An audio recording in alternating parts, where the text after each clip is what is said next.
Boa noite, sejam todos e todas muito bem-vindos a essa segunda edição do Almanaque Exuzilhar. Hoje, como é que vocês estão? Como é que vocês têm atravessado esses dias tão difíceis e tão tumultuados, né? Que a gente tá vivendo. A rua, que era um espaço de liberdade, está se transformando num espaço de medo, porque é muito insano, né? É muito insana a abertura do comércio, essas pessoas todas na rua.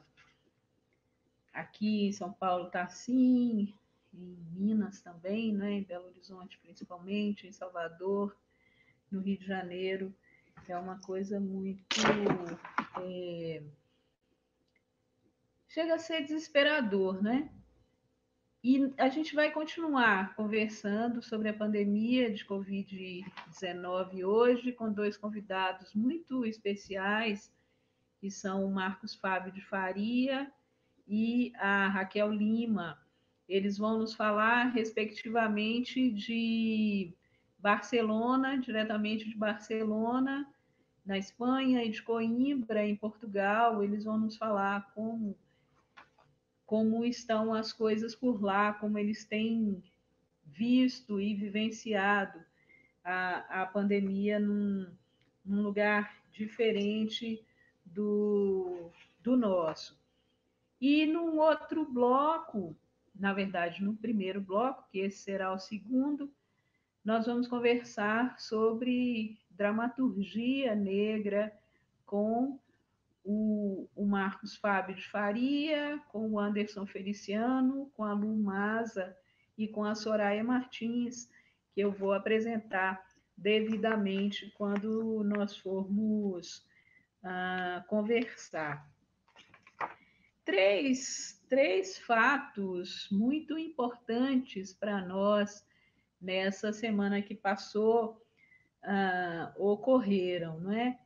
O primeiro deles foi a chegada, ou melhor, a conquista de 3 lugares na lista dos livros mais vendidos, a conquista feita pela Djamila Ribeiro.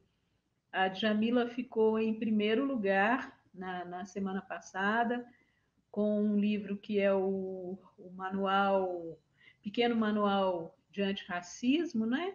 O Pequeno Manual Antirracista, melhor dizendo, que é uma edição da Companhia das Letras, de 2019. Ela ficou em primeiro lugar.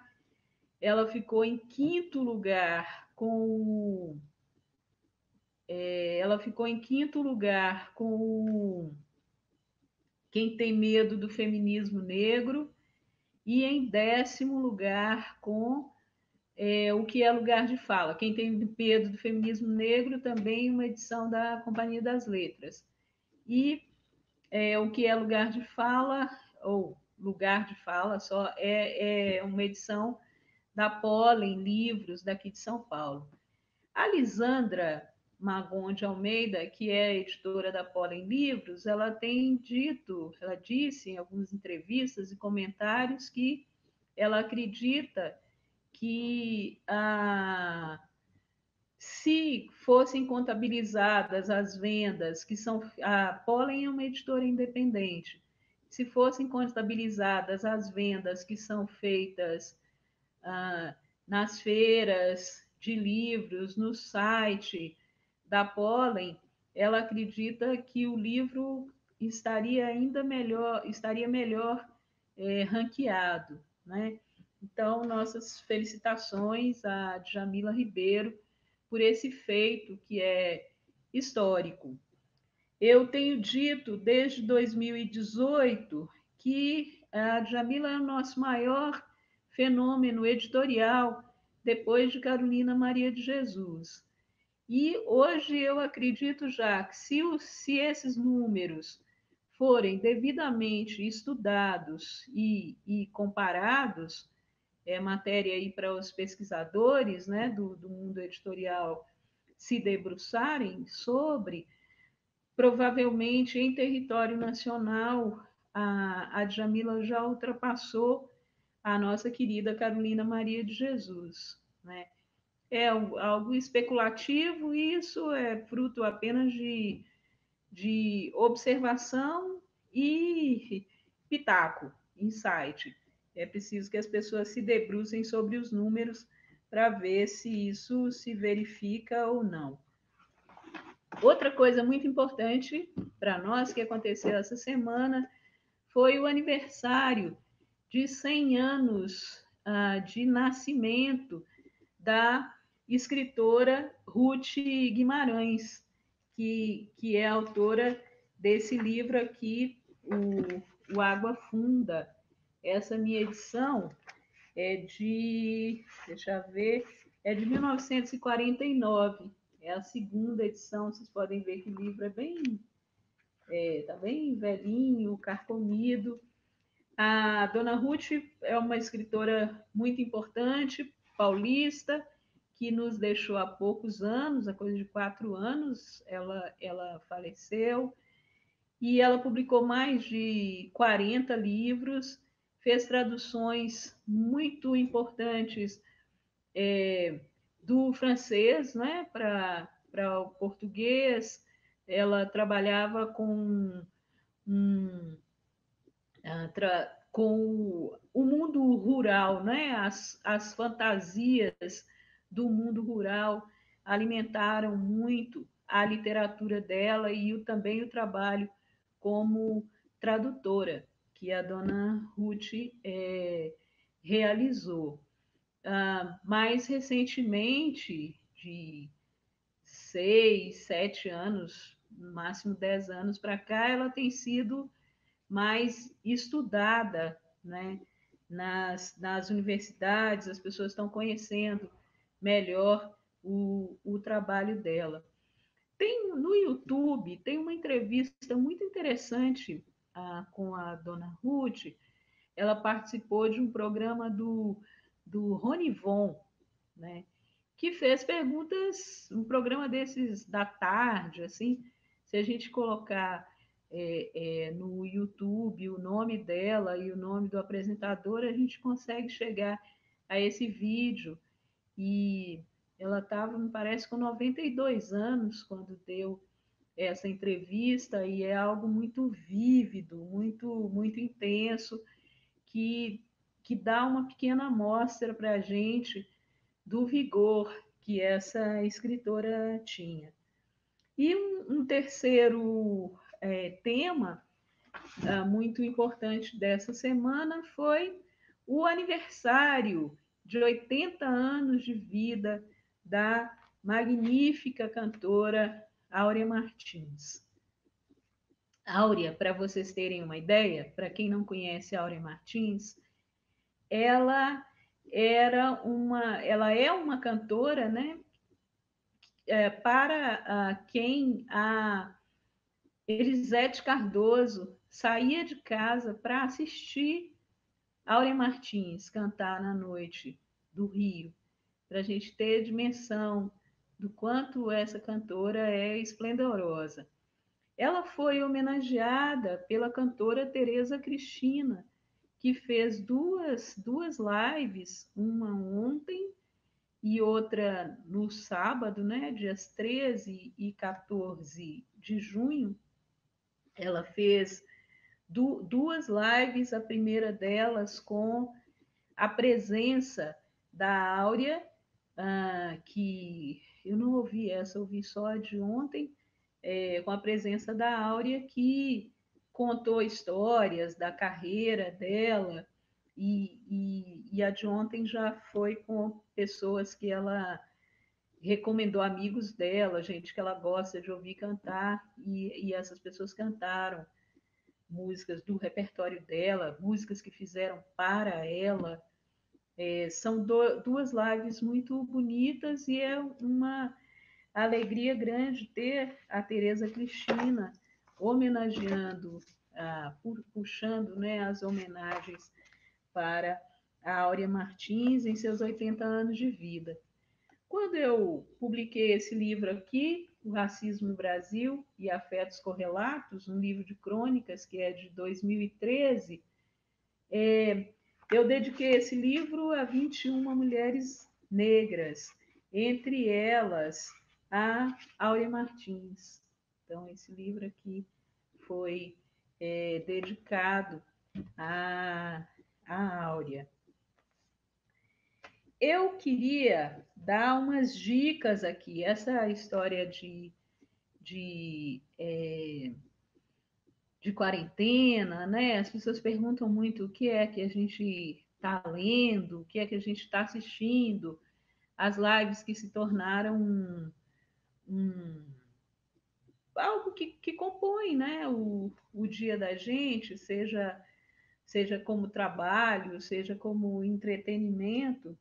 Então, eu gostaria de dar algumas sugestões aqui a partir do que eu tenho assistido, né?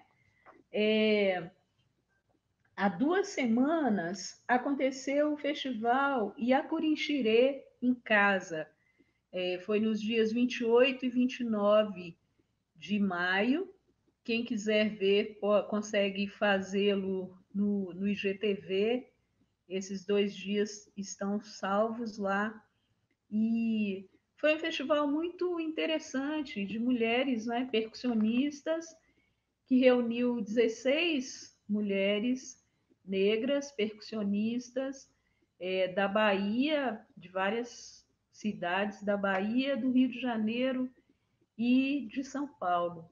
E foram 2 dias intensos, né, de mulheres tocando tambor e outros instrumentos percussivos. A coordenação do projeto Iacurinchirê é da professora Marta Rosa Queiroz. É algo que eu recomendo para vocês. Está muito bonito, muito diverso, muito gostoso de ouvir. Outra coisa que aconteceu no mês passado e que continua disponível para a gente foi a jornada em defesa do direito à história da gente negra, que foi promovida pelos historiadores negros, né? Também está no IGTV para quem quiser acompanhar. Foi um dia só, foi dia 13 de maio. Foi um dia inteiro de historiadoras, historiadores que trabalham com pós-abolição, mostrando seus trabalhos, suas pesquisas, né? E sua interpretação das relações raciais no Brasil. Então, foi muito, muito rico. Aconteceram debates, apresentação de pesquisas, de dissertações, de teses, de livros. Vale a pena para quem quiser se informar um pouco mais. Outra coisa muito interessante que aconteceu e que está disponível para a gente, dessa feita no YouTube, o músico mineiro Maurício Tizumba fez uma live maravilhosa em homenagem ao também mineiro Vanderly, cantor mineiro Vanderly, que nos deixou muito cedo. O Tizumba, que era muito amigo do Vanderly, é padrinho de uma filha do Vanderly, parceiro, e que está devotado a que a memória do Vanderly não se perca, fez essa live e emocionou muito a quem assistiu, e ela continua disponível no YouTube para quem quiser ver. Aconteceu também nesse final de semana que passou, parece que estava rolando até alguma coisa hoje, eu não tive tempo de ver, o, o encontro Iorubantu, né? Epistemologias Iorubá e Bantu nos estudos literários, linguísticos e culturais. tá no YouTube, Yorubantu. Eu vi uma aula de Kikongo, né, que eu adorei, a sonoridade do Kikongo é fantástica, é algo que eu tenho vontade de estudar. Desculpa, Kikongo não, Kimbundo. Kimbundo, Kimbundo.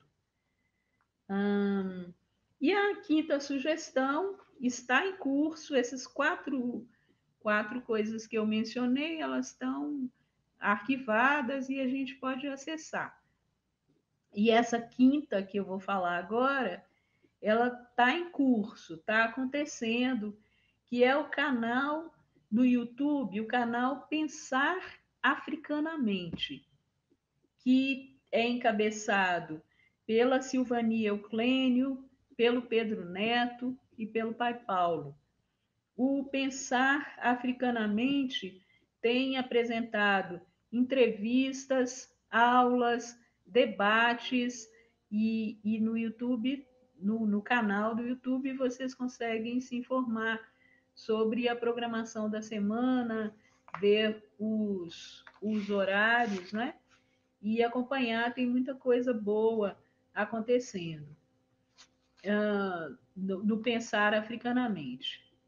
Outra coisa muito boa que tem acontecido, que eu tenho visto, que às vezes salva os meus dias, são os encontros, as lives que o escritor Marcelino Freire, amigo querido Marcelino Freire, tem promovido na hora do almoço, no Instagram. O Instagram do Marcelino é @MarcelinoFreireOficial. Essa semana, no dia 14, que foi ontem, né, domingo, eu assisti um encontro memorável do Marcelino com a cantora Cida Moreira. E esse material está todo disponível no IGTV, né? Que é do Instagram. Duas dicas para coisas que vão acontecer essa semana. As duas, coincidentemente, acontecem amanhã, dia 16 de junho, às 19 horas. São duas lives. A primeira delas vai acontecer na página da Eco Ativa, no Facebook.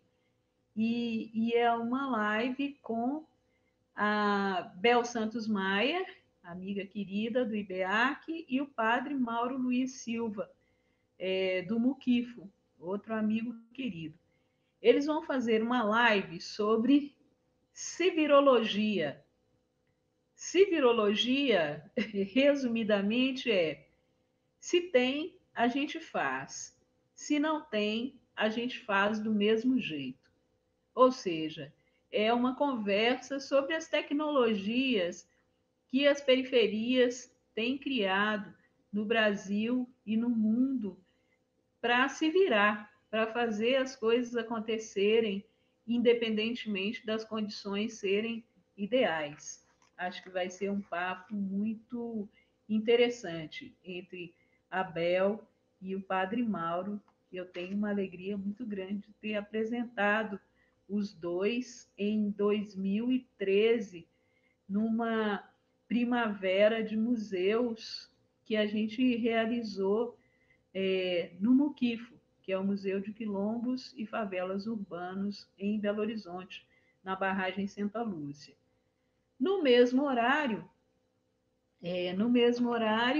acontece, ou seja, às 19 horas, acontece no Instagram do Historiadores Negres, que é @historiadoresnegres, tudo junto, né?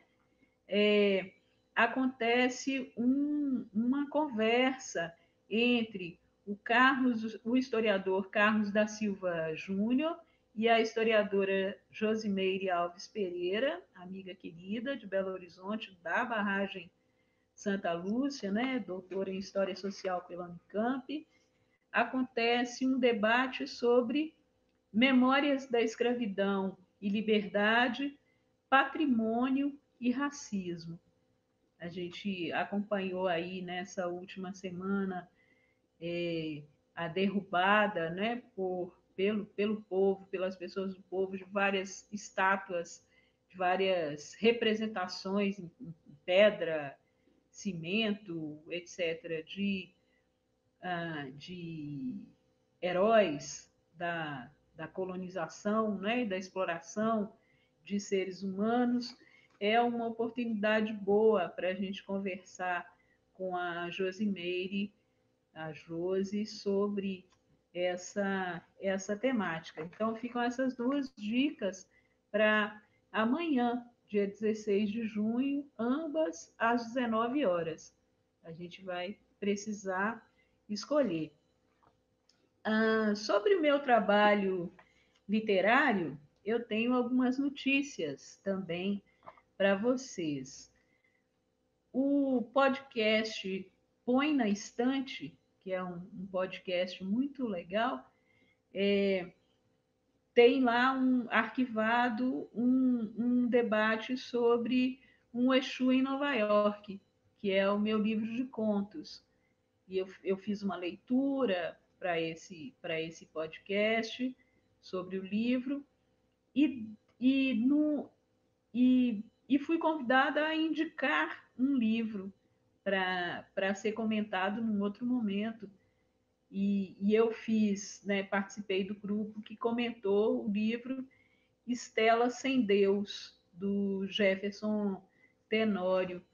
Poxa, eu acabei não deixando o livro aqui na mesa para mostrar. O Jefferson tem 2 romances, o Estela Sem Deus e O Beijo na Parede.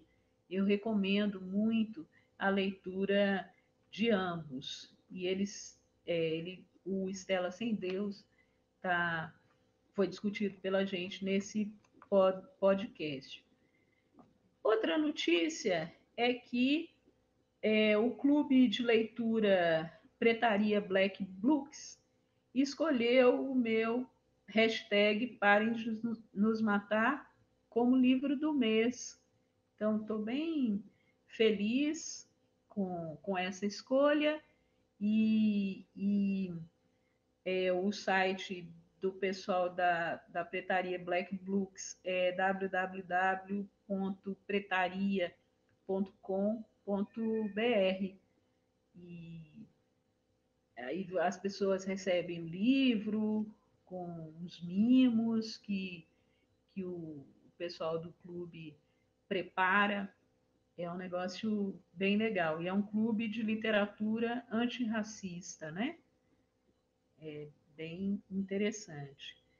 Atendendo a convite do Instituto Moreira Salles, eu publiquei 2 crônicas sobre a quarentena num programa que se chama Instituto Moreira Salles Convida.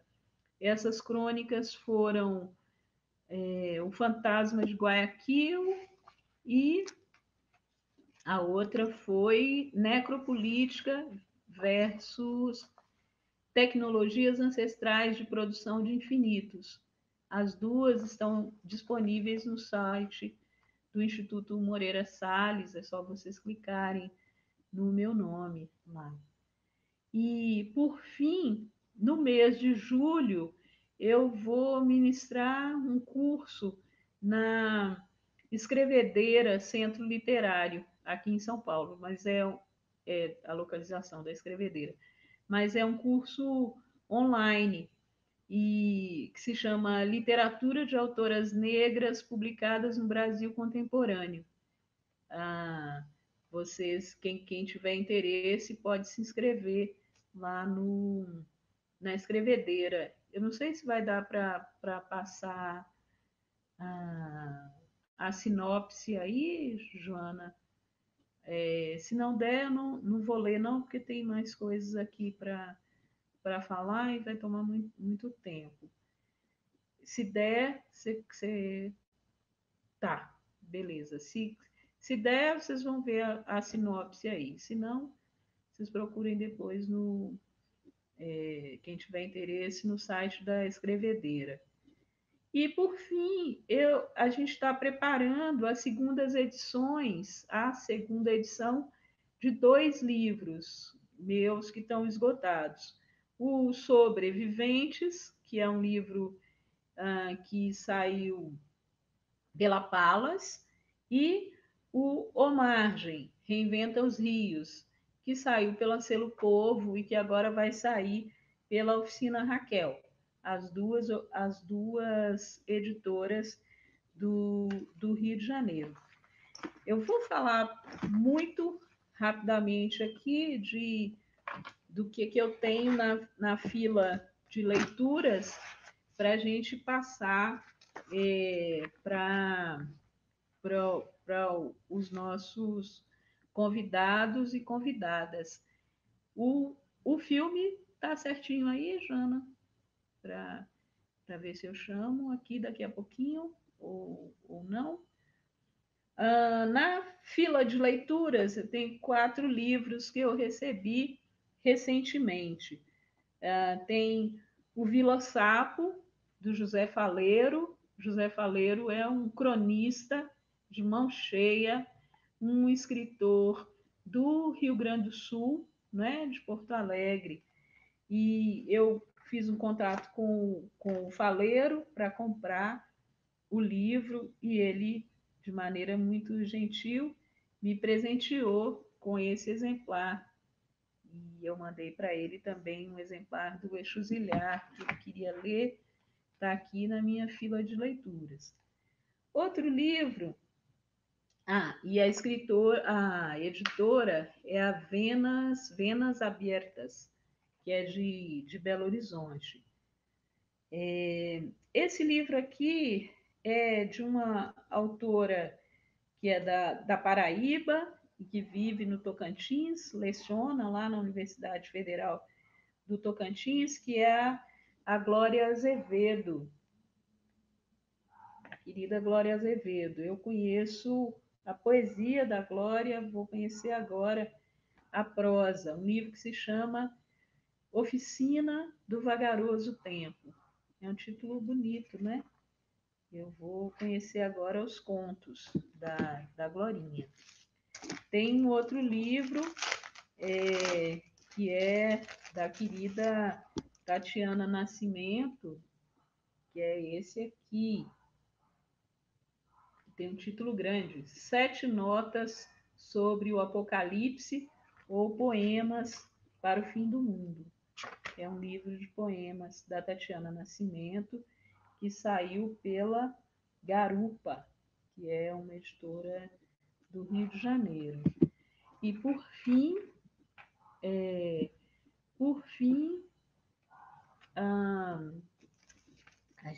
eu recebi esse livro aqui do professor Eduardo Assis Duarte, da UFMG. É a terceira edição desse livro, que é o Machado de Assis Afrodescendente. É uma bela edição da Malê, está aqui na fila de leituras também.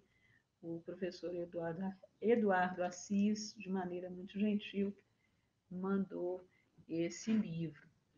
Vale lembrar que o professor Eduardo Assis é autor dessa coleção aqui, que é a Literatura e Afrodescendência no Brasil, Antologia Crítica. Esses volumes aqui, essa caixinha que eu mostrei, não é a edição da UFMG, quer dizer, é a edição da UFMG, mas foi uma tiragem especial feita pela CEPIR, a Secretaria de Promoção de Políticas Públicas de Igualdade Racial, na gestão da ministra Luísa Bairros. Essa caixinha foi feita especialmente para ser distribuída nas escolas, né? Essa edição não era uma edição comercial. A edição comercial está esgotada, me parece que desde 2012, mas outro dia eu assinei um documento aí liberando todos os outros autores e autoras analisados, né, e vivos, devem ter assinado esse documento liberando a reedição. Então, em breve, nós teremos esse material reeditado. Agora, antes de chamar os nossos convidados e convidadas para o primeiro debate, que é sobre dramaturgia negra, eu vou sair da tela um pouquinho e a gente vai assistir a um filme feito pela Lumasa, que é uma das nossas convidadas, um filme chamado 35, numeral 35. E ele foi feito para uma campanha que discute a baixa expectativa de vida das pessoas trans no Brasil. E, além disso, né, a Lu costuma dizer que ela tem muita alegria de o filme ter sido feito como uma peça que, na realidade, discute o amor, não é? Das pessoas trans. Então, a gente vai ver esse filme, que é o 35, daqui a dois minutinhos, ele entra aqui para a gente. A Jona está ali programando para a gente assistir. Enquanto a gente aguarda,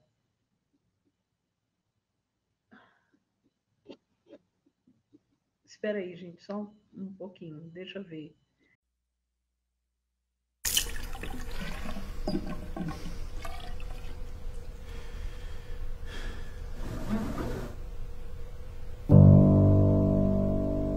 Forever young, I wanna be forever young. Do you really want to live forever, forever and never? Forever young, I wanna be forever young. Do you really want to live forever, forever, forever? Some are like water, some are like the heat, some are a melody, some want a beat. Sooner or later they'll all be gone. Why don't you stay on? It's so hard to get out without a cause. I don't want to perish like a fading horse. Youth like diamonds in the sun, and diamonds are forever. So many adventures giving up today, so many songs we forgot to play, so many dreams swinging out of the blue. Oh, let it come true. Forever young, I wanna be forever young. To live forever, forever and ever. Forever young, I wanna be forever young. Do you really want to live forever, forever and ever?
Já tá vivo. Não escuto o som. Não tem som para mim. Nem escutar o fone. Não escuto o som. Ação efetiva e tempestiva dos... Oi, gente. Não sei se vocês estão me escutando. Eu não escuto vocês aqui. Eu estou te escutando sim. Cidinha, você precisa ligar o seu microfone. Lindo, Lu, que lindo! Estou muito emocionada, muito lindo. Lu, boa Oi. noite, querida. Boa noite. Deixa você chegar mais tranquila. Eu vou chamar a Soraya primeiro. Tá bom. Tá? Tá ótimo, maravilha. Tá bom. Obrigadinha. Então, a gente vai agora, né, para o nosso debate sobre dramaturgia negra, com nossas 4 convidadas. A gente acordou que eu vou falar no feminino e os meninos se sentem incluídos, o Marcos e o Anderson. Eu vou começar, então, convidando... deixa eu explicar para vocês a dinâmica. Eu pedi para cada uma das nossas convidadas para, em 5 minutos, nos 5 minutos iniciais, para nos falarem assim do lugar de onde cada uma olha o mundo, quais são as questões centrais para pensar a dramaturgia negra. Então, eu queria começar convidando a Soraya Martins. A Soraya é atriz, crítica teatral e pesquisadora de teatralidades brasileiras. Foi curadora dos espetáculos baianos do Festival Internacional de Artes Cênicas da Bahia, o FIAC 2019, e foi curadora também do Festival Internacional de Teatro, uma das curadoras do Festival Internacional de Teatro de Belo Horizonte, o FIT 2018. Ela é doutoranda em literaturas de língua portuguesa da PUC Minas e é mestre em estudos literários pela Faculdade de Letras da UFMG. Escreve crítica para teatro no projeto Segunda Preta, no site Horizonte da Cena, e para diversos festivais também. Soraya, é muito bem-vinda, muito obrigada por ter aceitado o nosso convite, e a palavra é sua, por favor. Boa noite, Cidinha. Eu queria começar minha fala dizendo da minha felicidade, né? Na verdade, te agradecendo pelo convite de participar dessa live e de participar junto com pessoas que são importantíssimas para a criação do meu pensamento, né? Com a Lu, com o Anderson, com o Marquinhos, com você. Enfim, estou muito feliz de estar aqui, muito obrigada.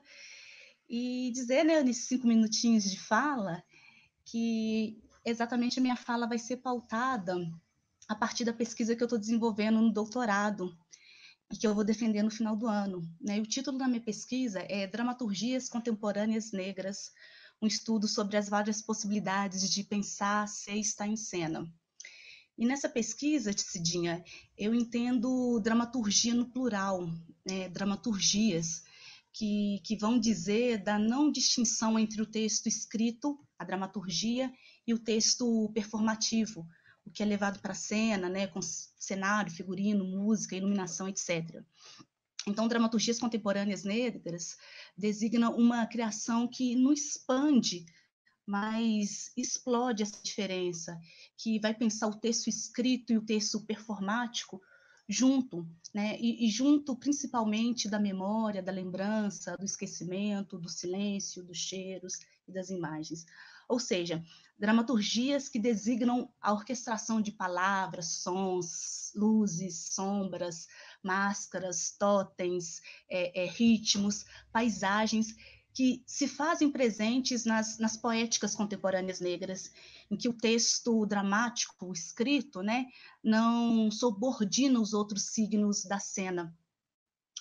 Então, trocando em miúdos, eu estou entendendo dramaturgia no plural, Cidinha, é uma dramaturgia que não se resuma à dramaturgia tradicional, nem escrita e nem cênica, mas que seja da ordem do pensamento crítico, criativo, sobre como forjar-se negro de modos não essencialistas, de modos que saiam de uma lógica representacional e apontam, né, para formas mais fugitivas, especulativas e performáticas de estar em cena e no mundo, né? Apontando para formas, né, na verdade, apontando para identidades negras em devir. Então, né, para pensar essa dramaturgia no plural, eu estou lançando mão de um conceito, de uma noção conceitual do aquilombamento, que obviamente tem a ver, vem da palavra quilombo, carregado de seu significado histórico-social, e ultrapassa a reivindicação sobre espaços, no caso, sobre espaços artísticos, né? Aquilombar aqui é juntar para criar e transformar, recarregar os signos de sentido e produzir histórias e genealogias da diáspora negra dentro de uma história do Brasil onde é ser feita, como que a Beatriz Nascimento coloca.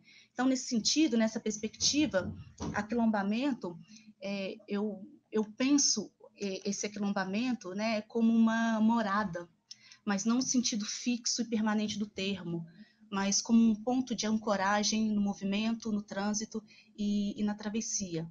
Então, é uma noção conceitual que evidencia uma geografia cultural e uma nova forma de realizar, pensada no sentido de priorizar a dimensão simbólica e subjetiva das experiências negras. Então, nesse sentido, parte das dramaturgias contemporâneas negras que eu estudo pensam nos corpos como texto da negrura, né, com tudo que eles representam e com tudo que eles ainda podem representar, para além de uma denúncia das dores desses corpos, que por si só já é muita coisa, sabe? Essas dramaturgias buscam, sobretudo, uma leitura, uma assinatura estética das dores, dos ressentimentos, das alegrias e da própria história, né? Uma espécie de poética e política na forma. Eu acho essa inversão muito importante, Cidinha, na medida em que propõe uma desconstrução, não no sentido que o Derrida coloca, né, de reinterpretação, de desmontagem, uma reinterpretação do texto, mas no sentido de implosão, né? E aqui eu estou falando de implosão de imaginários forjados dentro de estruturas racializadas, que têm como objetivo proibir as negras e os negros de participarem da história como força independente, sensível e livre. Então, essa desconstrução, para mim, é uma das formas de lançar o corpo da negrura como imagem-texto, inventariar outras formas possíveis, criar imagens que faltam, já que atrás de uma imagem do teatro negro, existem outras imagens dos teatros negros. Eu acho também que é uma forma de abrir espaços e deixar crescer né, outras identidades, outras imagens, memórias, histórias, quereres, através de outras referências e subjetividades, e, sobretudo, de poéticas. E, né, acho que já está acabando os meus 5 minutos, eu fui bem sucinta, e eu pensei para a gente discutir aqui 3 pontos para pensar essas dramaturgias, a dramaturgia negra, que são a redistribuição de imaginários, fabulação de imagens e identidades e recriação de memórias. Então, essa é o começo de uma conversa a partir desses 3 pontos que eu julgo essenciais para a gente pensar numa dramaturgia negra ou em dramaturgias negras que é de uma ordem de um pensamento.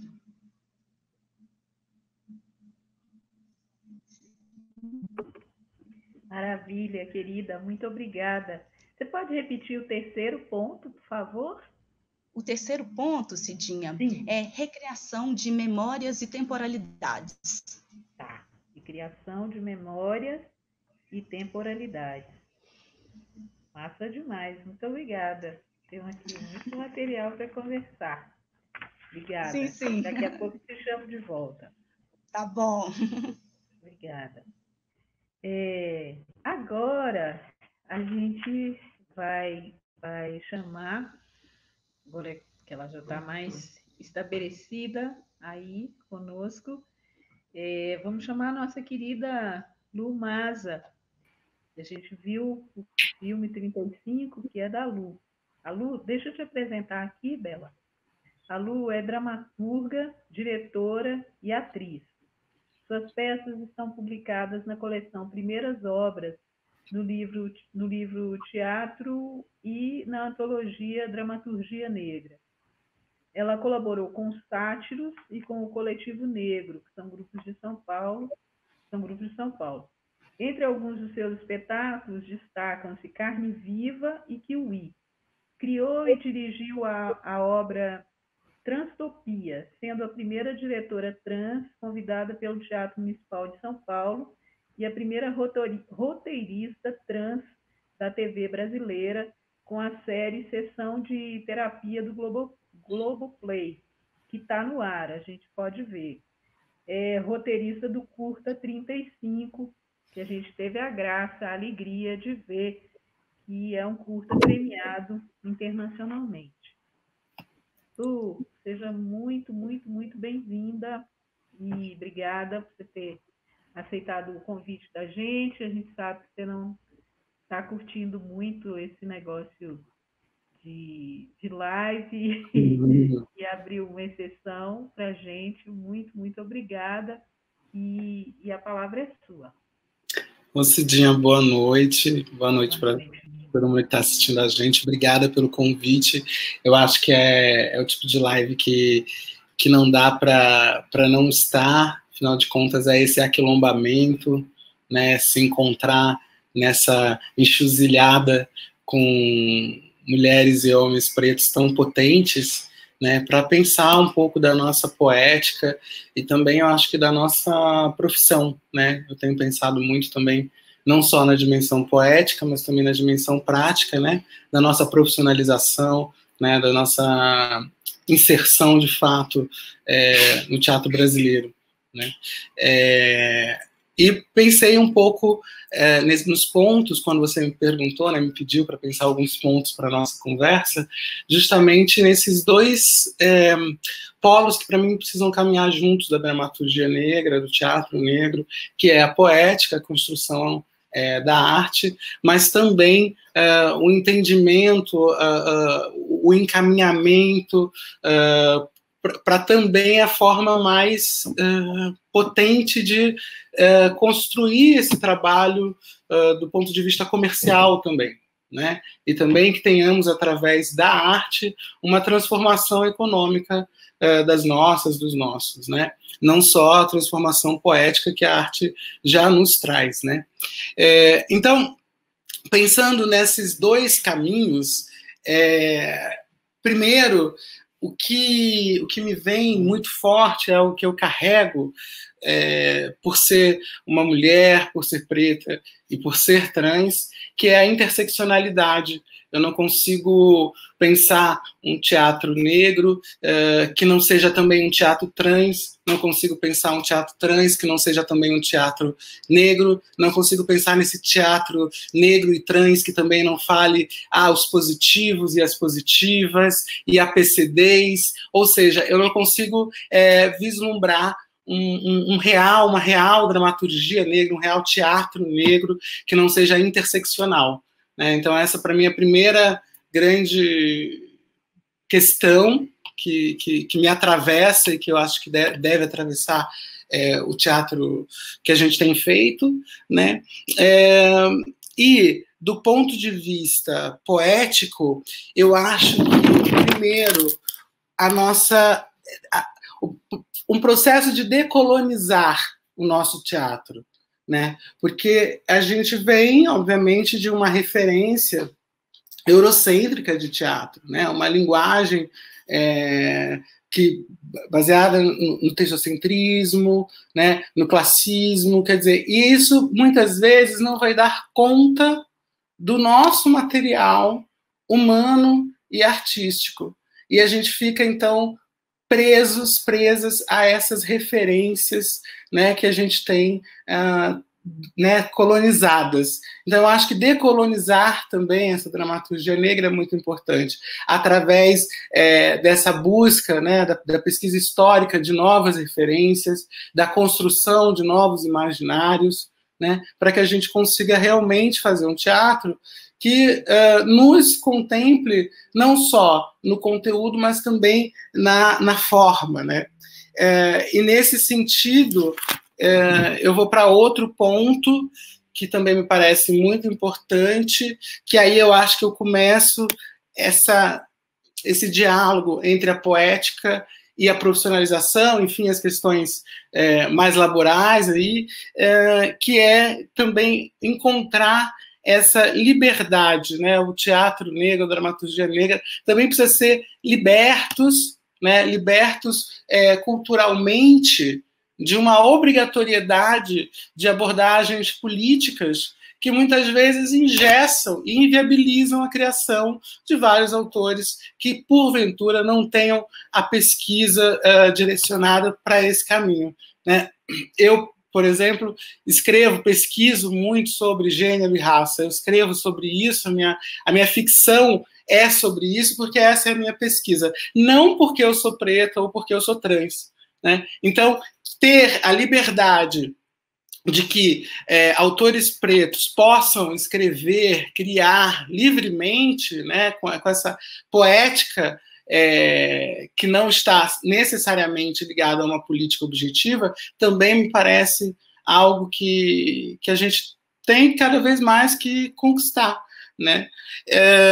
E aí eu começo a pensar em como a gente pode tornar esse nosso teatro, essa nossa arte, que é tão potente, que é tão poderosa, e a gente sabe que e eles, e quando eu digo eles, a branquitude ou a cisgeneridade, né, a hegemonia, sabe o quanto é potente, afinal de contas, nos utiliza comercialmente, né, nas suas produções, ou nas suas mostras, nas suas curadorias, nos seus projetos, ou seja, todos nós sabemos a potência do nosso trabalho, do nosso teatro. No entanto, existe, né, o delírio da branquitude que coloca o nosso teatro como um teatro apêndice, como um teatro de segundo, não necessariamente de segundo escalão, vamos dizer assim, mas na melhor das intenções, um teatro temático, um teatro que tem um lugar, que deve ficar nesse lugar, ou seja, continua escravizando a nossa dramaturgia, continua delimitando o nosso espaço. E então somos chamadas, convocadas, quando existe o adjetivo, né? Então, se não existe o adjetivo, o teatro é branco. Se não existe o adjetivo, o teatro é cisgênero. Se não existe o adjetivo, é absurdo, né? Por que só estamos presentes nas mostras, nos eventos negros, pretos? Por que o nosso teatro preto, que fala assim sobre a pretitude, não está aí evidenciado na programação contínua da cidade? né? E aí eu vou para esses dois pontos, que é como a gente encontrar também mecanismos de dialogar com o sistema capitalista onde estamos inseridos e encontrar a melhor forma de mercantilizar a nossa arte. Por quê? Porque a arte vai ser mercantilizada, e ela deve ser mercantilizada por nós que somos os criadores, e não por eles, que irão continuar colonizando e escravizando essas criações. Então, me parece que é muito importante esse entendimento, esse empoderamento da mercantilização da nossa própria arte, né, da comercialização da nossa arte, e, junto a isso, possibilitar o último ponto para mim, que é a continuidade. Eu, particularmente, estou farta de trabalhar por eventos, grandes acontecimentos, grandes datas. São só eventos, cadê a continuidade? Por que nós só aparecemos numa data, num mês, ou quando acontece uma fatalidade como as que acontecem todos os dias, praticamente, em algum lugar do mundo, desde que o mundo é mundo, mas que nesse momento se decidiu que vai se falar sobre isso, então neste momento tem um foco sobre nós, que é um ponto, é pontual, né? É eventual. E eu acho que a gente precisa encontrar a continuidade, né? Então, esses são os pontos que me moveram aqui através do convite de Cidinha para a gente conversar com pessoas tão maravilhosas que estão fazendo teatro, estão pensando em dramaturgia preta nesse momento. Eu estou muito honrada de estar aqui entre vocês. Honradas estamos nós. Essa sua percepção sempre brilhante e abrangente. É brilhante no sentido de ter brilho, beleza e vigor, né? Eu sou sempre muito encantada, me sinto muito encantada ao ouvir Lumasa falar. Eu aprendo muito, aprendo de verdade, né? Esse negócio clichê de pessoas que a gente aprende com elas. É aprender de verdade. Muito obrigada, querida. Obrigada a você, Cidinha, maravilhosa. E daqui a pouco você volta. Tá. Obrigada. Gente, agora eu vou chamar o Marcos Fábio de Faria, que é dramaturgo do Grupo dos 10 e escreve para várias companhias de teatro, como a Burlantim, a Grupa, Teatro, Música e Grupo Teatro e Música e Grupo em Cena de Teatro. É professor pesquisador da Universidade Federal dos Vales do Jequitinhonha e Mucuri, nas áreas de estudos afrodescendentes e indígenas, literatura, artes e saberes, e é também integrante do GIPS, da Universitat Autônoma de Barcelona. É editor e curador da série editorial Aquilombô.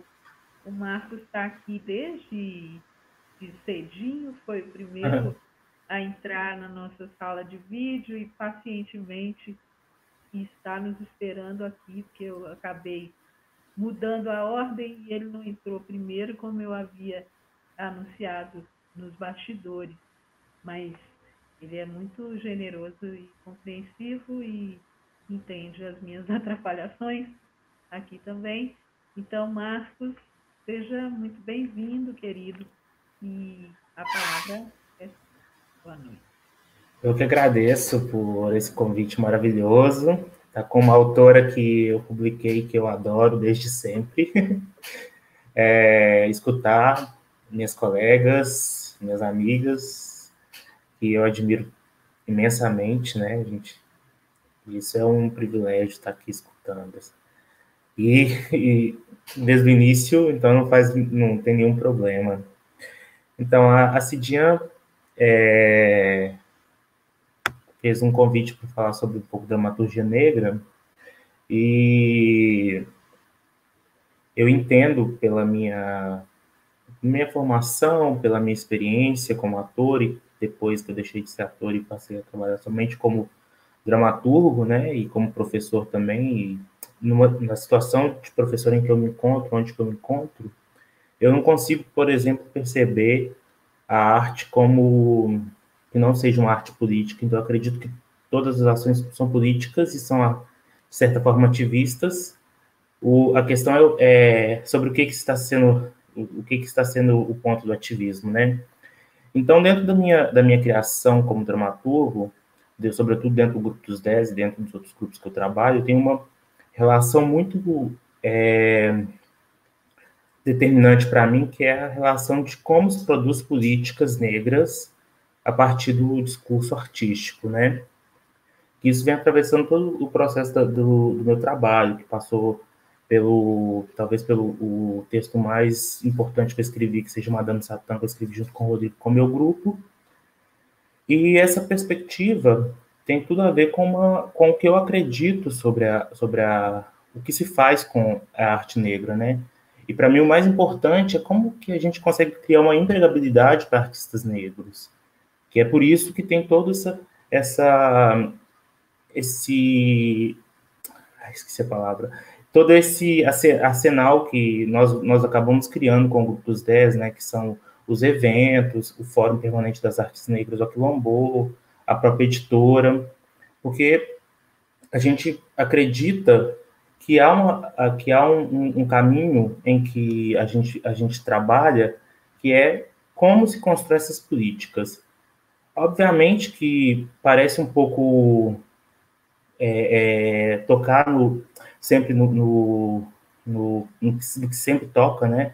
Porque a perspectiva de que a arte negra ela é sempre política, eu acredito que ela é sempre política, mesmo quando se cria imaginários dos quais a gente não percebe muito como uma arte negra, eu acredito que a gente está criando um imaginário político também. É por isso que está dentro dentro da minha pesquisa como dramaturgo, que é diferente da minha pesquisa como intelectual, mas que elas acabam se encontrando, eu sempre trabalho dentro dessa lógica, né? Então, para mim, a temática negra, ela é emprenhada de uma perspectiva política, porque a gente tem uma história negra que ela é completamente mal contada dentro da nossa história brasileira. E é isso que levou, por exemplo, a nossa nova pesquisa do Grupo dos 10, que é a pesquisa sobre o afroapocalíptico, né? Que a gente desenvolve, é uma trilogia em que a gente desenvolve uma ideia de que isso aconteceu antes do Covid, é importante dizer isso. Então, a gente propõe que nós já vivíamos numa espécie de fim de mundo, né? Com todas as formas de assassinato em massa que a população negra sofre ao redor do mundo. E isso é uma coisa que motivou bastante a nossa pesquisa. Então, não tem como para nós, do Grupo dos 10, dentro do imaginário que a gente foi se criando como artistas, não pensar essa arte por essa perspectiva, né? Isso acaba, de certa forma, entrando também dentro da minha pesquisa intelectual, que tem a ver com teatro político, em que eu desenvolvo uma ideia de o que é um personagem político ordinário, que eu parto de uma história do teatro brasileiro também, né? E que, obviamente, a gente está ligado por outros eventos políticos que também envolvem, de certa forma, a branquitude, né? Porque a branquitude ela é completamente responsável pela condição que a gente se encontra hoje enquanto sujeitos negros no Brasil. Então, eu acabei de ver aqui no meu relógio que a gente já passou 5 minutos. Então... Termina com calma, que você tinha planejado. Mais um minutinho, você termina? Mais um minutinho.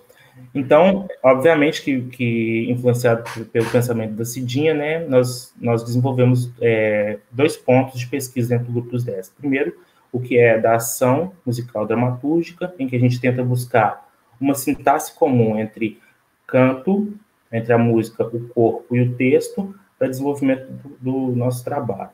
E o segundo o que obviamente é baseado na Cidinha da Silva, que são as tecnologias poéticas afro-brasileiras.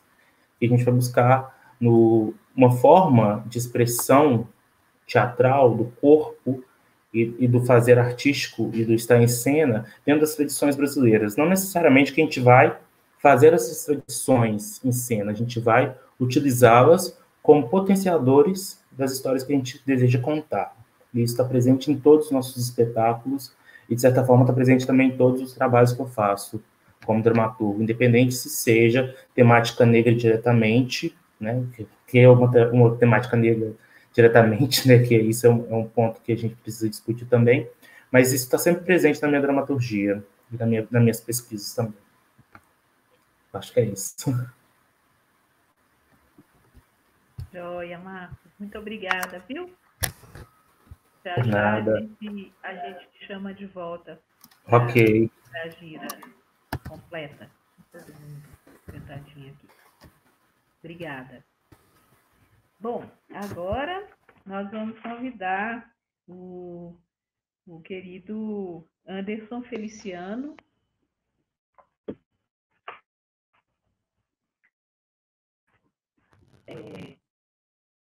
O Anderson é mestre em dramaturgia pela Universidade Nacional de Belas Artes de Buenos Aires, onde ele coordenou o laboratório de experimentos dramatúrgicos no Espaço Cultural La Nueva Vecindad.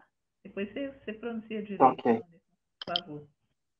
É um dos curadores da Mostra Polifônica Negra, também do Encontro Internacional de Teatro Acupalas, como é que fala? É a Tupaias. Como? Nenhum dos dois, tá vendo? Acupalas, em Vina del Mar, no Chile, e da edição do Manifesto da Janela de Dramaturgia, em Belo Horizonte. Faz parte do projeto Segunda Preta e é autor dos livros infantis A Verdadeira História do Saci Pererê, de 2009, e Era uma Vez em Passárgada, de 2011. Anderson, seja muito bem-vindo. Uma alegria ter aceitado o nosso convite. E fica à vontade, e a palavra é sua. Obrigado, Cidinha, você, pelo convite. Vocês estão me escutando? Sim, Anderson. Me escutam? Está escutando bem. A gente vai tranquilo. Tá joia. Qualquer coisa a gente já acena. Se a voz sumir, qualquer coisa assim, aí a gente te fala. Tá ok. Tá boa. Tá. Enfim, então, primeiramente, eu queria dar boa noite a todas as pessoas. Eu quero muito te agradecer, Cidinha, pelo convite. É sempre uma alegria trocar, conversar com você. Eu admiro muito o seu trabalho e esse espaço, né, que você criou aqui, né, para a gente dialogar, para a gente conversar, me deixa muito contente. Primeiro, né, por você, pela admiração, pelo carinho, pelo respeito, e também por pessoa, né, pelas minhas colegas que estão aqui. Você tinha feito essa primeira provocação, né, para a gente pensar em dramaturgias negras, e aí eu só queria, antes, né, para iniciar, pontuar que, né, nesse momento eu desenvolvo um mestrado, que é em dramaturgias, que é em Buenos Aires, e um dos focos, Cidinhas, assim, da minha pesquisa não, assim, desde o início, o meu objetivo maior não era pensar no que é ou tentar definir uma ideia de dramaturgia negra, mas eu tentei pensar uma perspectiva que me possibilitasse pensar, né, em textos dramáticos escritos por pessoas negras. Então isso para mim foi importante, né? Acho que trazer essa perspectiva porque ampliou um pouco meu universo de investigação. E o segundo ponto é que no mestrado eu tenho como, né, dos critérios que é estabelecido é que eu analise e argumente a partir da minha obra, né? Então, eu precisei desenvolver uma obra para o mestrado, que é a obra que eu tenho chamado de Tropeço. E no projeto, né, da minha dissertação, eu tento argumentar a partir do que eu venho propondo, né, a partir das minhas criações, que é a poética do tropeço. E aí é interessante porque vou dedicar minha atenção para pensar nas minhas obras me fez perceber que a minha obra ela só fazia sentido se ela fosse pensada em relação também com outros artistas, né? E aí, como eu disse antes, tem sido a minha pesquisa nesse sentido, de pensar, né, as possibilidades que textos dramáticos escritos por pessoas negras podem aportar para a minha investigação. E aí, nesse sentido, eu separei, né, que nem você pediu assim, eu coloquei alguns critérios e até mesmo algumas proposições estéticas que eu tenho desenvolvido a partir das minhas criações, mas que aí, ao longo das investigações, eu percebi que, na verdade, há aí um grande número de artistas que também dialogam com isso. Então, o primeiro ponto para pensar, né, nessa dramaturgia que tem me interessado muito hoje, eu coloquei aqui a memória. Então, assim, né, aí pensando na memória, tanto a memória particular quanto memória coletiva. E aí, a partir de alguns trabalhos, né, eu tenho uma série de trabalhos que se chama Apologia. Então, eu tenho Apologia 1, Apologia 2 e Apologia 3. São trabalhos, né? O Apologia 3, eu parto das minhas memórias para desenvolver um trabalho. E o Apologia 1 e o Apologia 2, o 1 eu trabalho a partir de fragmentos de discurso do Luther King. E o Apologia 2, que depois ele se desdobrou e se chama agora Outras Rosas, eu parto também da situação que aconteceu com a Rosa Parks dentro do ônibus. Então, e aí é interessante, né, esse traço de memória, porque eu acho que isso me aproxima de muitos outros artistas que também têm aí pensado essas problemáticas, né, de uma dramaturgia que dê conta das nossas múltiplas subjetividades. Um segundo aspecto que eu trago é o que eu tenho chamado de escrita performática. E aí eu acho que também é importante, talvez nesse momento, eu frisar que o meu mestrado, né, a pesquisa, por mais que daqui o próximo critério que eu falaria seria pensar a dramaturgia no campo expandido, ainda no meu mestrado a materialidade do texto é fundamental. Então, pensar numa ideia de uma dramaturgia performática, para mim, tem sido crucial. E aí, enfim, eu também, né, me identifico aí com outros artistas a partir dessa escrita performática. E aí também, né, essa ideia da dramaturgia no campo expandido, e aí quando eu estou propondo esse aspecto da dramaturgia no campo expandido, eu trago para pensar lá no campo expandido o corpo. Então, assim, tem sido muito importante para mim pensar nessa poética do tropeço, uma escrita performática que esteja aí também muito próxima do corpo. Apesar de que pro mestrado isso, né, acreditarem que isso é pouco relevante, para mim tem sido fundamental pensar o corpo dentro dessas produções dramatúrgicas. Um outro aspecto que para mim tem sido crucial também pensar é o erotismo. Então, eu tenho me debruçado muito sobre esse tema, porque eu acho que é um aspecto pouco trabalhado ainda nas nossas produções, mas eu tenho encontrado alguns artistas e algumas artistas que têm também focado nesse aspecto do erotismo. E aí, quando eu penso no erotismo, eu estou pensando muito na Audre Lorde, porque ela vai falar, né, de como o erotismo pode nos propiciar uma existência mais plena. Então, pensar nessa potência do erotismo na minha dramaturgia também tem sido fundamental.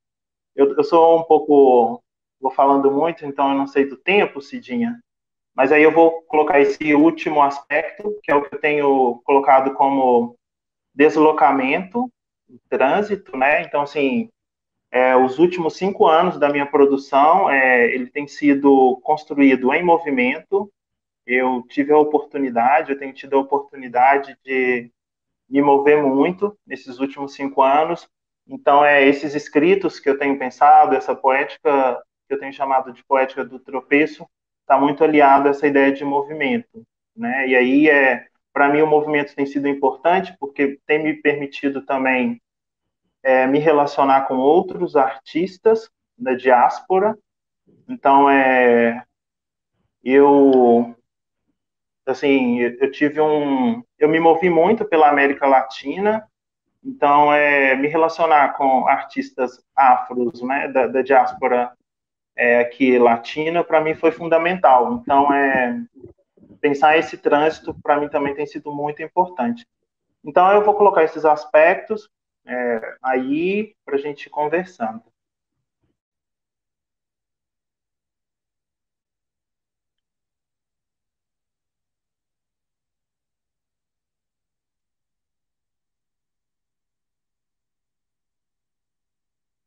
E caiu agora.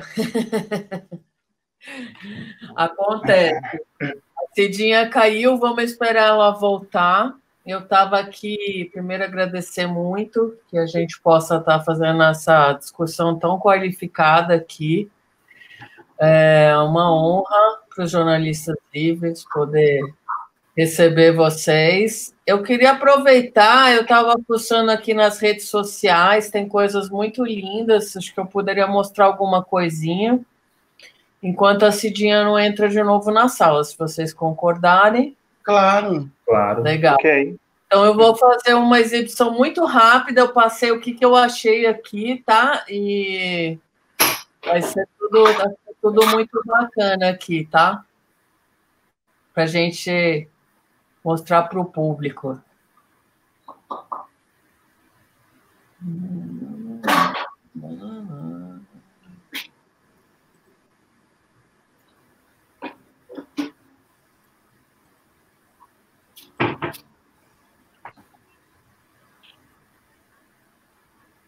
Vai ficar meio muito louco, eu acho.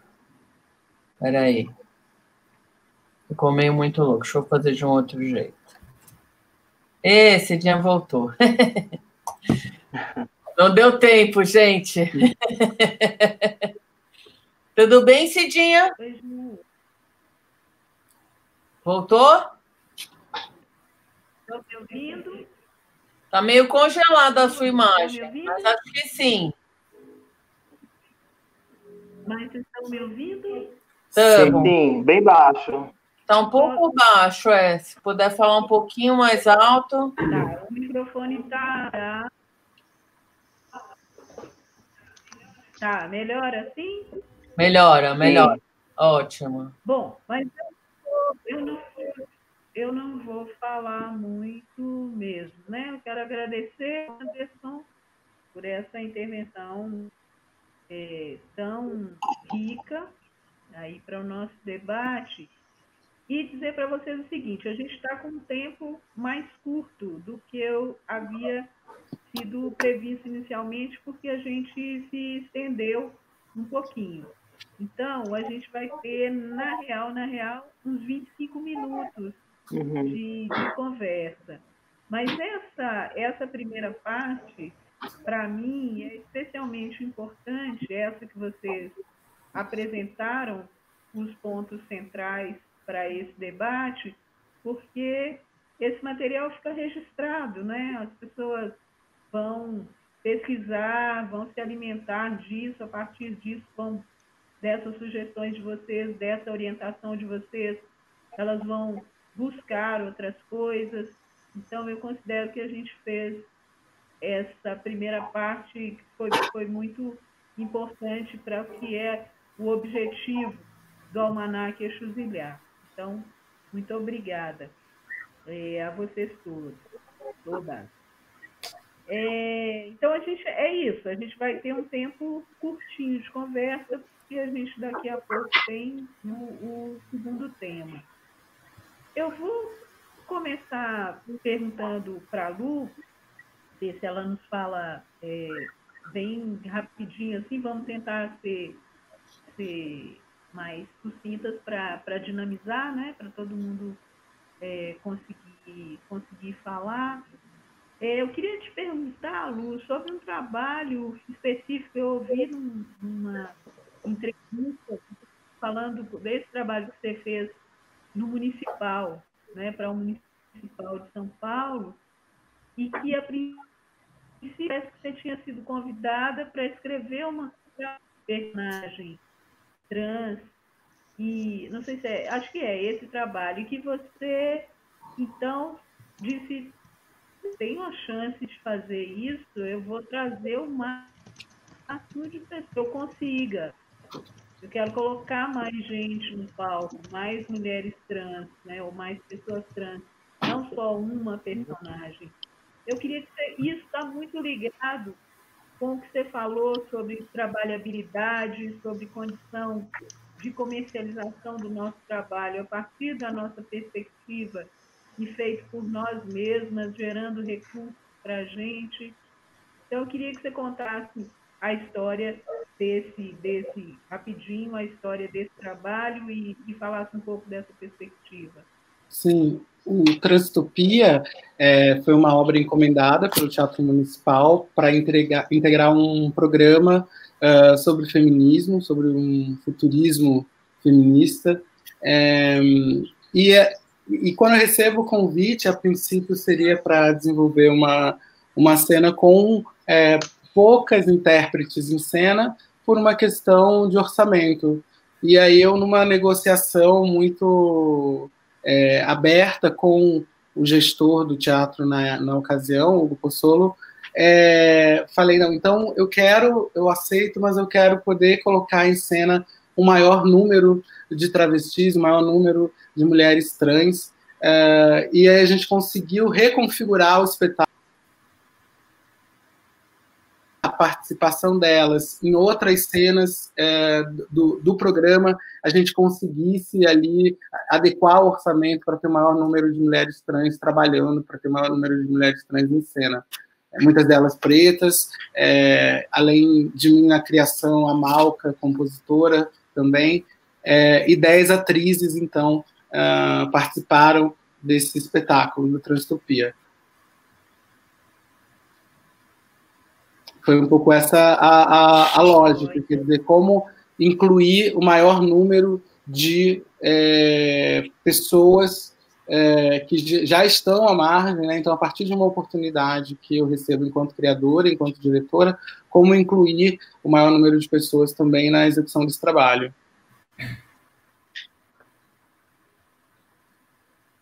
Tá joia. Obrigada. Vocês estão me ouvindo bem? Sim, perfeitamente. Está melhor agora, Soraya? Agora sim, agora está bem melhor, Cidinha. Tá bom, querida, obrigada.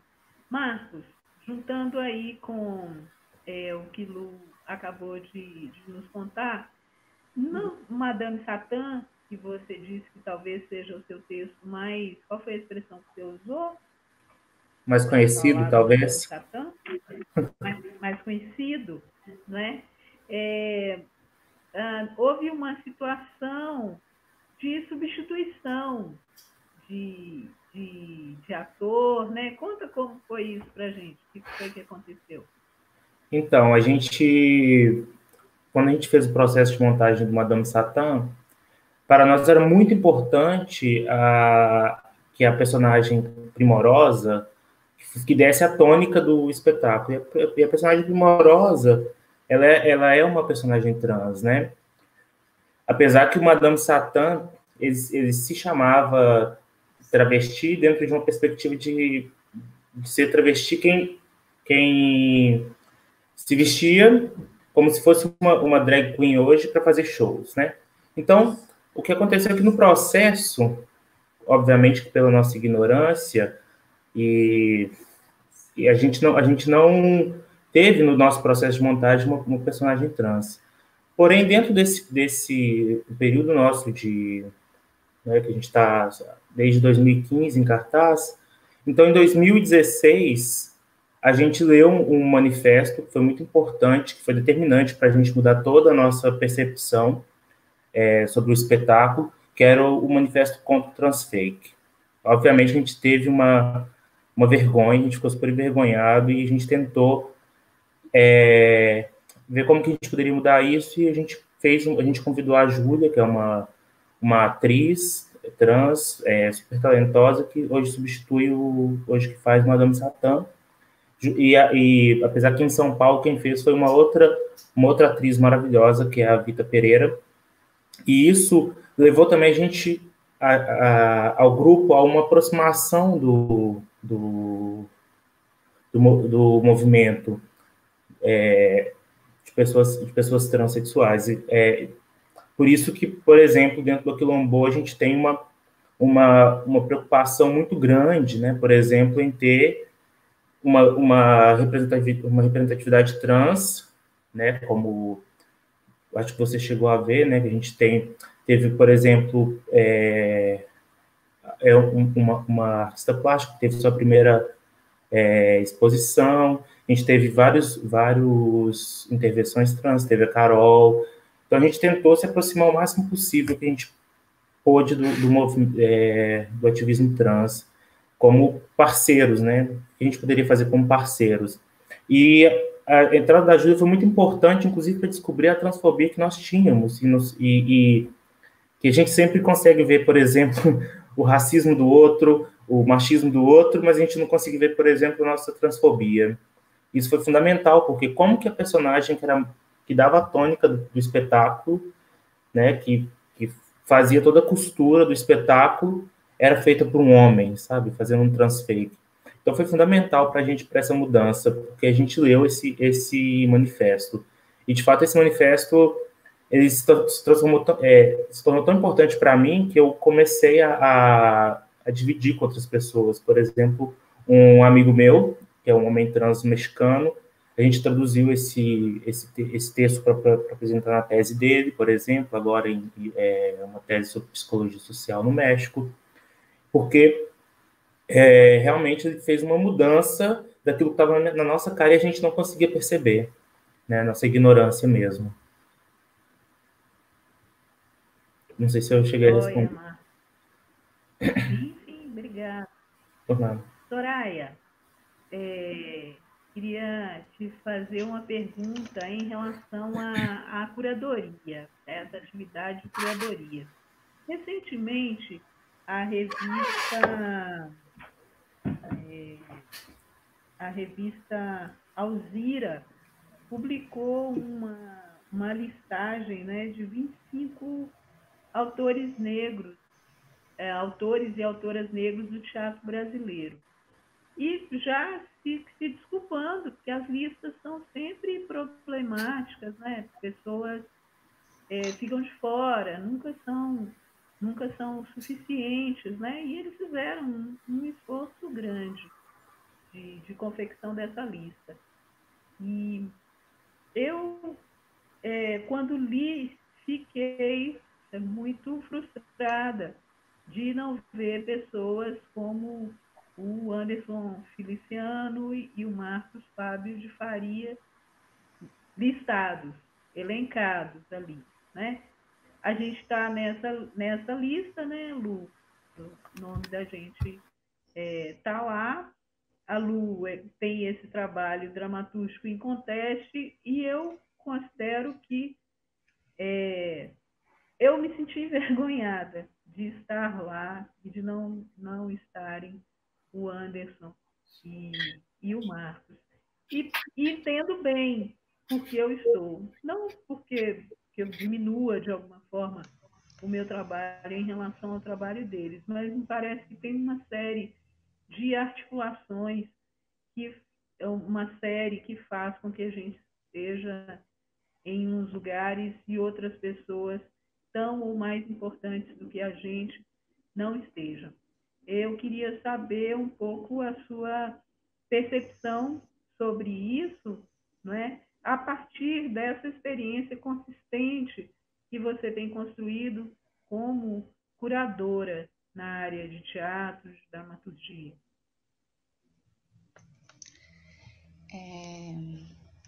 Confesso que eu senti a mesma frustração que você sentiu, Cidinha, ao ler essa lista, que é sempre problemática, e não encontrar nomes, né, como o do Marcos e do Anderson, né? Eu penso que a curadoria tem...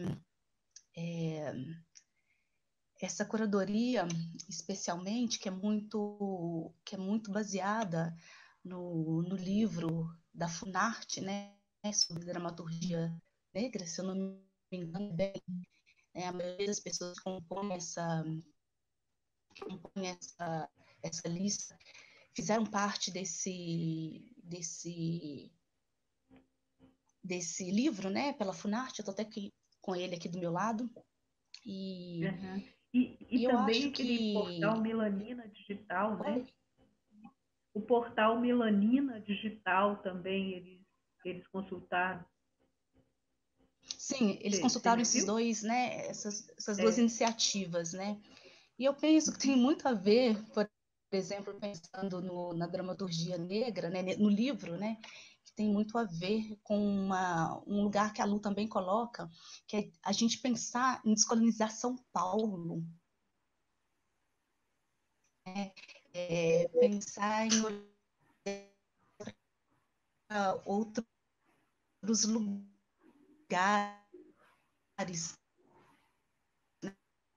né?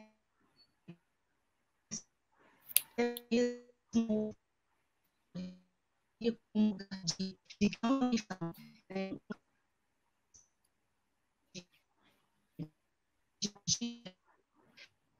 Eu acho que deu um problema, Soraya.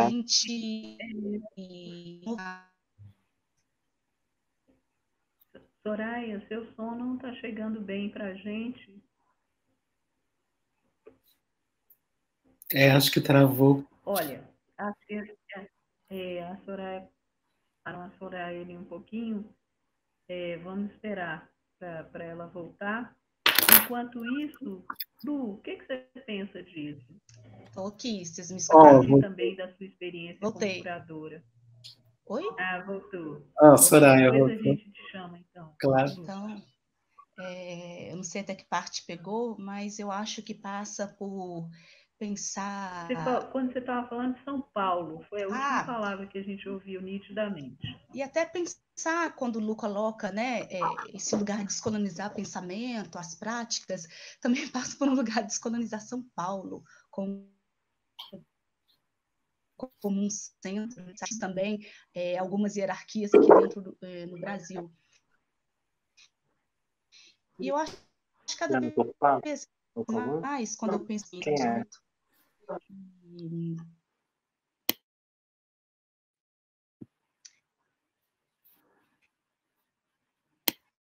Anderson,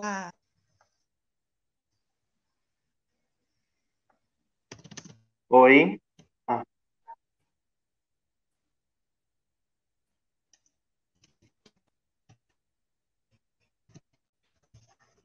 Acho que congelou a Soraya de novo. Você pode falar, Lu, por favor? Posso, sobre... bom, eu vivo em São Paulo, apesar de ser carioca, mas também, enfim, tem também acho que o Rio de Janeiro durante muito tempo, né, foi lido aí erroneamente como centro cultural, né, e acredito que sim, é preciso descentralizar, né, porque se a gente não descentraliza, a gente continua sem ter uma real inclusão, né, a gente continua só... não adianta um teatro negro só para os negros de São Paulo, não adianta, né, reconhecimento, é preciso abrir e abrigar, né,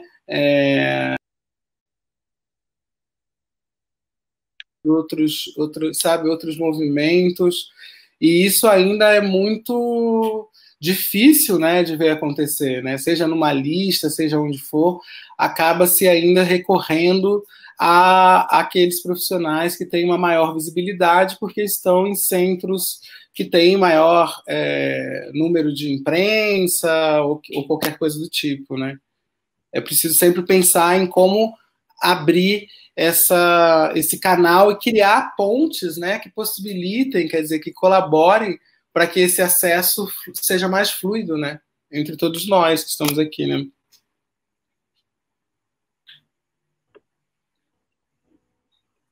Qual é a sua opinião, Marcos? Realmente, a minha opinião vai no mesmo caminho que a da Lu e que da Soraya, porque, infelizmente, apesar de Minas Gerais ser o estado do teatro de grupo, né, da produção de teatro de pesquisa, esse reconhecimento nacionalmente falando, né, sobre que também não sei, que a gente tampouco conhece tanto os outros teatros, né, a gente conhece, mas o grande público não conhece. Então, eu acho que há escolhas que são feitas, obviamente, dentro da relevância que esses autores têm. Por exemplo, eu penso no grupo o Teatro Negro e Atitude, de Belo Horizonte, sabe? E que está há 25 anos produzindo teatro negro, né, com essa pegada de estudar mesmo essas tecnologias poéticas afro-brasileiras, e que, na verdade, não tem uma entrada nem mesmo em Minas Gerais, sabe? Eu acho que existe uma questão que é a questão do acesso, que eu sempre falo sobre isso, né? E que esse acesso ele determina muito os lugares em que você estará como dramaturgo. No meu caso, eu obviamente adoraria sair numa lista, porque isso faz toda a diferença. Mas se eu, por exemplo, sair uma vez numa lista há pouco tempo, né? E conheço um monte de dramaturgos que estiveram nessa lista, e por estarem nessa lista, tiveram um posicionamento do seu trabalho, e no meu caso não foi assim, eu continuei trabalhando com os grupos que eu já trabalho. Eu acho que isso também, por estar em Minas Gerais, por estar fora dos grandes núcleos de produção e de dinheiro, né, que é muito importante pensar nisso, que onde tem dinheiro para se produzir arte, não fez tanto na minha carreira como dramaturgo. Eu continuei trabalhando com o meu grupo de teatro, né? Continuei trabalhando com alguns grupos locais, com o grupo de Teatro Otônio, porque é onde que eu trabalho como professor. Então, na verdade, veio uma outra afinidade. Então, realmente é isso. Eu acho que existe também uma mirada que se tem sobre São Paulo e sobre tudo que se produz aí em São Paulo. Porque é onde que está tudo. A gente é vergonhoso, por exemplo, fazer uma comparação do que se investe em arte, né, em editais, por exemplo, que é uma forma que a gente precisa discutir mais no futuro, né?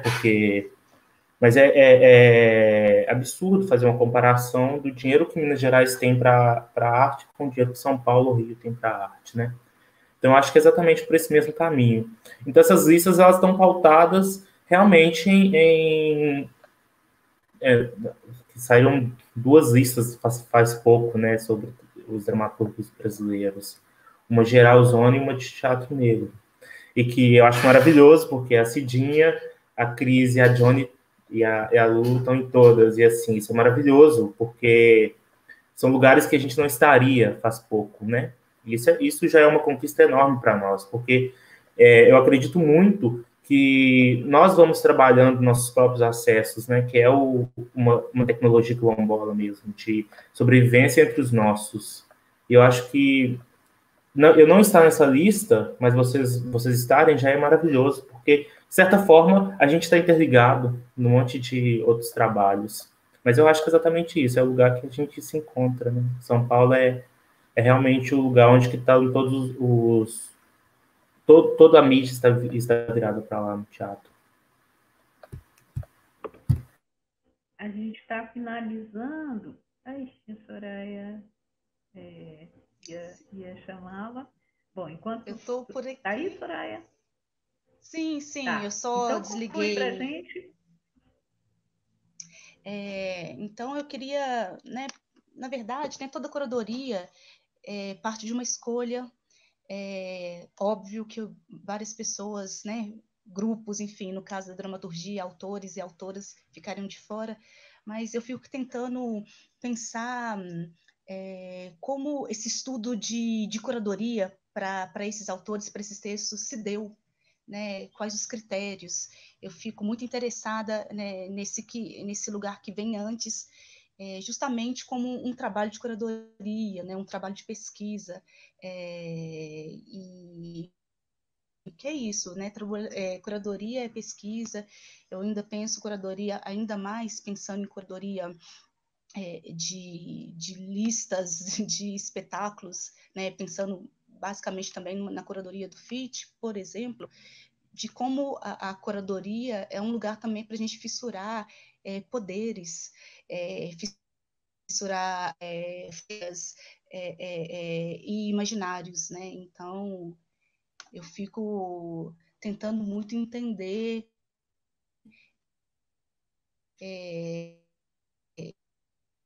esse prévio para se chegar numa, né, com a tese. Estou aqui, vocês estão me escutando? Sim. Você concluiu? Eu só estou, enfim, para não travar muito. E eu tenho pensado, Cidinha, nessa função de curadoria quase numa função de dramaturgia, como uma possibilidade de criação e cocriação. E de partilha do sensível,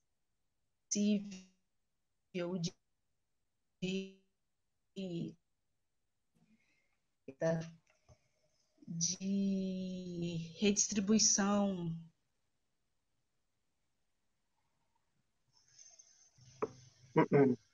Poxa, tão interessante, mas deu uma travadinha aí de novo. Anderson, o que você acha? Fala pra gente rapidinho, enquanto a Soraya volta. Tá. Eu tenho pensado muito, Cidinha, nisso que você tem chamado, né, de tecnologias ancestrais, de produção de infinitos. E aí eu gosto muito disso que o Marcos pontua, né, que, querendo ou não, acho que a gente vai se reverberando no outro, assim. Confesso que essas listas, elas sempre me afetam, e aí acho de uma forma triste mesmo, porque acaba que, né, muitas vezes o seu trabalho de décadas não é reconhecido, mas eu entendo também que isso pode ser reverberado de outra maneira. Então, eu tento trabalhar muito nesse sentido. E, particularmente, também eu tive a oportunidade de fazer algumas curadorias, e é interessante que, desde o início, assim, desde o primeiro projeto que eu fiz curadoria, esse projeto nasceu das minhas investigações em dramaturgia, que foi dentro do FAM, que é a Polifônica Negra, que é um projeto que a gente desenvolveu aqui em BH, com a Aline Vila Real. Então, sei lá, eu acho que essa ideia de reverberação e de outros modos e de outras possibilidades tem me interessado muito. Eu estou muito conectado com uma galera lá de Salvador, que eles também desenvolvem lá o EPA, que é o Encontro Periférico de Artes, que é o Bruno de Jesus, a Iná Irenã. Então, assim, tem sido muito interessante como que a gente tem tentado, assim. É óbvio, que nem eu falei, eu acho que isso me afeta tristemente, mas ao mesmo tempo me dá muito mais vontade, assim, de me conectar e inventar, não é me conectar com outras pessoas e inventar outras formas, porque tem se discutido muito descolonização, outros modos, mas eu sinto que ações mesmo, elas não têm se dado. Então, nesse sentido, eu prefiro pensar que algumas conexões estão sendo feitas. E aí, nesse sentido, eu fico feliz. Fico feliz e acho, né, aí mais uma vez reforçando esse espaço que você cria aqui. E aí, Cidinha, rapidinho, eu só vou falar isso, porque eu acho que é fundamental, porque eu lembro que quando essa lista saiu, você me escreveu falando, né, que pena que não viu meu nome lá, o nome do Marcos. Então, eu acho que isso também é nisso que eu quero me pegar, entendeu? Para tentar, de fato, criar ações que gerem movimentos e criem muitos centros, entendeu? Que ótimo. Eu te escrevi dizendo que eu estava... Você usou termos brandos, né? Eu disse que eu estava triste e envergonhada. Envergonhada de estar lá e de vocês dois não estarem. Eu entendo bem porque eu estou e vocês não. Soraya, conclui para a gente, querida. Eu parei, né, pensar a curadoria como redistribuição também de imaginários, de possibilidades, de criação. E cada vez mais eu não tenho gostado de usar a palavra de expansão, né? Não pensar uma dramaturgia como uma expansão, mas como possibilidade de explosão desses discursos, desses modos de fazer viciados, desses modos de fazer que reproduzem um lugar colonial e que parece que não avança, né? Mas eu gosto muito quando o Anderson coloca que é bem interessante a gente pensar nos gestos que estão se fazendo, né, nas tessituras que a gente consegue fazer. Ele falou do EPA, a gente com a Deise de Brito em São Paulo, as costuras, os aquilombamentos que possibilitam os nossos trânsitos, as nossas travessias, os nossos movimentos, e a gente vai se fortalecendo um no outro, né? Então, eu acho que é importante ressaltar esses movimentos que estão sendo já visíveis, que a gente vai tecendo uma costura que a gente tece e que nos fortalece.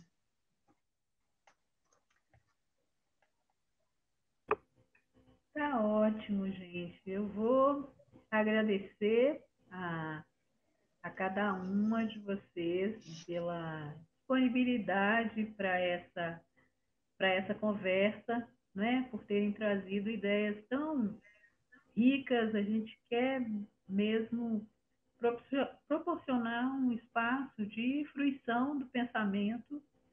Eu estou bem contente aqui, porque acho que a gente conseguiu isso, né? Então, eu quero agradecer a cada uma de vocês, Soraya, Lu, Anderson, Marcos. Massa demais estar com vocês aqui, entrar na casa da gente, né? Na casa de cada um de nós, na casa das pessoas com essas ideias, né? Consistentes, que fazem frutificar e florescer, né? As coisas em torno dessas ideias. Então, muito obrigada também às pessoas que nos acompanharam no chat. A gente mostrou aqui alguns comentários, não houve propriamente alguma pergunta, e esse material ficará gravado. Na quarta-feira, a gente reapresenta o programa no YouTube, no mesmo horário, né, das 18 às 21, e depois esse material fica arquivado para as pessoas pesquisarem, montarem suas aulas, né, aprofundarem a pesquisa a partir dos pontos que foram sugeridos aqui. Então, muito obrigada. Muito obrigada. Cidinha, eu posso fazer só uma consideração, rapidinho? Sim, senhor. Então, porque o Marcos falou do TNA, o Teatro Negro e Atitude. Eu também queria externar minha admiração por esse grupo aqui de BH, mais de 20 anos de história, né? Eu acho que isso é fundamental, assim. E também queria falar rapidamente, assim, que do projeto, né, do prêmio Leda Maria Martins, e do projeto de arquivo que o Denilson Tourinho tem feito nesse sentido, né? Então, assim, a partir de uma investigação, o Denilson conseguiu armar um arquivo e onde ali tem preservada muito, né, da nossa história, vamos dizer, dessa cena preta aqui em Belo Horizonte. Mas aí só uma dica também, né? Que aí pode ser consultado também esses arquivos. E está aqui na pauta, em algum momento posterior, a gente vai convidar o Denilson e o Evandro. A gente tem uma limitação física também na tela, né? Que a gente consegue claro. ter 6 pessoas, sabe? A cada tempo, né? De programa. Mas está na pauta também convidar o Denilson e o Evandro Nunes, Denilson Tourinho e Evandro Nunes, para um papo. A Maybe Rodrigues também. Depois você manda tudo por escrito também para eu bater com os nomes que eu já tenho aqui. Gente, então muito obrigada. Boa noite. Boa noite, obrigado. Boa noite. Obrigado, Cidinha. Boa noite, meninas, mulheres. Boa noite. Boa noite. Tchau, Soraya. Tchau, tchau. Tchau.